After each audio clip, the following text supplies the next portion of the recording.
Hello friends, त्या दिवशी मी चहा फेकून दिला तर मला काही कॉमेंट्स होत्या की बाबा फुटपाथवरच्या लोकांना तो चहा द्यायचा असता. मला असं वाटते की चहा जास्त वेळ टिकून राहत नसतो. मग तो चहा खराब झाल्यामुळे जर कोणाला फूड पॉयझन झालं असतं तर त्याला जबाबदार कोण? त्याच्यामुळे आम्ही तो फेकून दिला.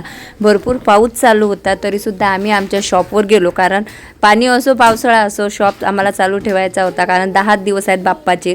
आणि आमच्या उकडीच्या मोदकाला खरंच खूप छान प्रतिसाद मिळालेला आहे. पहिलं वर्ष असून सुद्धा. तर इथं फायनली माझे जे फॉलोअर्स होते, सबस्क्रायबर्स होते, ते माझ्या शॉपवर येऊन भेटत होते. आणि काही लोक त्या म्हणजे दर्शनाच्या रांगेमध्ये होते तर तिथून आवाज देत होते, आमचा व्हिडिओ काढत होता, असे करत होते. एक ताईचा नवस होता उकडीच्या मोदकचा. त्यांना हे मोदक भेटतच नव्हते, परंतु त्यांनी थँक्यू सो मच बोलले आम्हाला, कारण आमच्यामुळे त्यांचा नवस पूर्ण झाला. उकडीचे मोदकच त्यांना नवसाला पाहिजे होते.